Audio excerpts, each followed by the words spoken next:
Hello, what's up mga kautang? For today's video, pag-uusapan natin ngayon itong utangan online na hindi 7 days at lalong hindi 14 days dahil ito po ay 30 days sa unang hiram at they offer mga kautang up to 15,000 pesos. At alam nyo mga kautang, wala pong loan deduction ang utangan na ito at direct GCash din po ito. At mga kautang, ito po yung mga valid ID na pasok dito.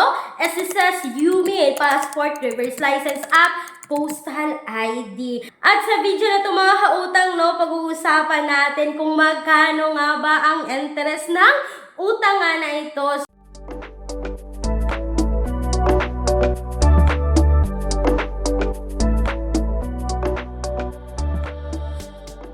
Bago tayo magsimula mga kautang, disclaimer lang, hindi po ako agent ng utangan na ito. Isa rin po ako mangutang kagaya ninyo. At bago rin tayo magsimula, kung kayo ay employed or self-employed at gusto nyo ng pamalakihang utangan, gusto nyo umutang sa bangko, why not mga kautang, as long as meron kayo lahat ng mga documents na kakailanganin sa pag-apply dito dahil they offer minimum of 20,000, maximum of 2 million pesos.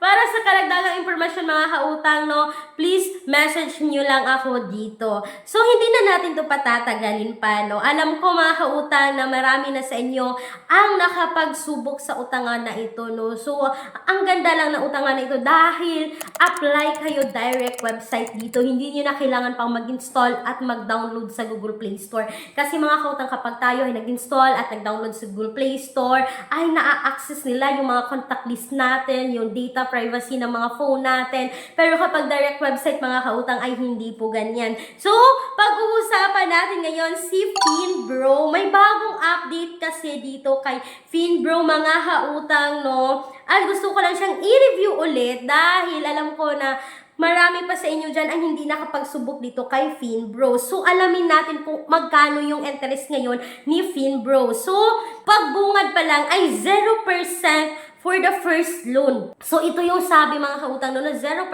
interest. Alamin natin kung 0% interest na nga ba. So, kailangan natin maglagay ng personal information at pagkatapos yan mga kautang, mag-select agad tayo ng IDs dito.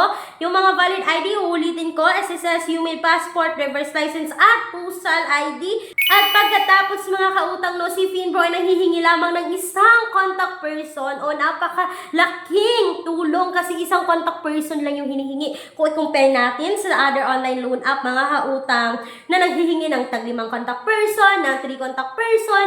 So, better na rin itong si Finbro. At ito na nga mga kautang, makikita mo na agad dito yung loan details.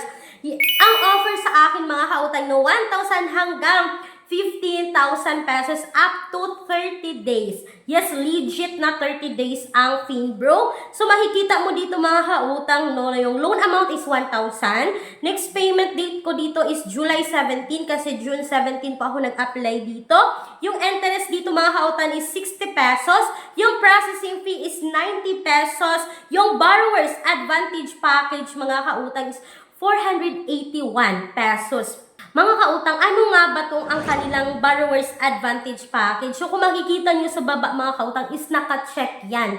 So, kapag i-uncheck natin yan mga kautang, mawawala po yung kanilang borrower's advantage package na 481 sa loan amount na 1,000. So, itong 481 mga kautang, maa-add ito bilang interest kapag hindi mo na-uncheck yung borrower's advantage package. So, pag na-uncheck mo na itong borrower's advantage package mga kautang, kailangan mong mag-upload dito ng proof of income ninyo or payslip dito sa utangan na ito. So, nangangailangan siya ng ganyan. Pwede namang wala mga kautang, pero yun na nga lang, yung naka-disadvantage sa utangan na ito kapag wala kayong proof of income or payslip is tataas yung interest nyo dito. Yan po yung real talk dito kay finbro.ph.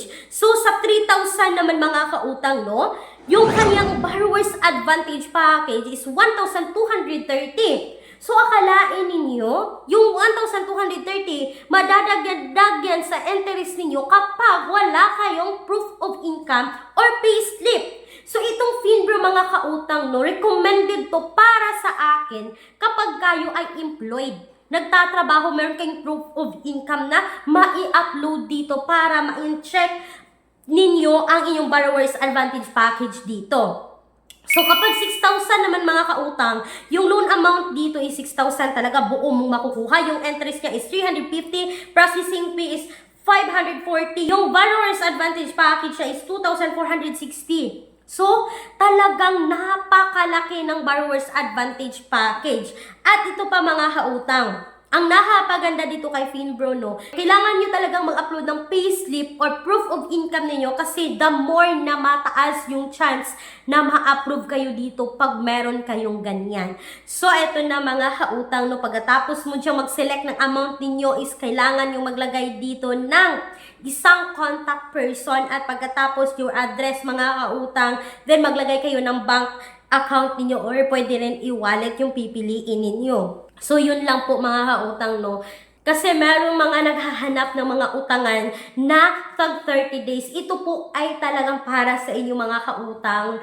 Recommended kong utangan kung kayo po ay merong proof of income or payslip. Pero kapag wala mga kautang, no, try nyo na lang yung mga other utangan online. Kagaya na lang ng Online Loans Pilipinas. Okay na naman si Online Loans Pilipinas, although 10 days lang siya mga kautang, pero 0% interest din sa unang hiram. Pag kayo po ay second loaner kay Online Loans Pilipinas mga kautang, ay 30 days na rin siya. At meron ding borrower's advantage kay Online Loans Pilipinas. Ang pinagkaiba lang dito kay Finbro mga kautang is ma-uncheck mo siya doon kahit wala kayong documents na i-upload, na ipapasa.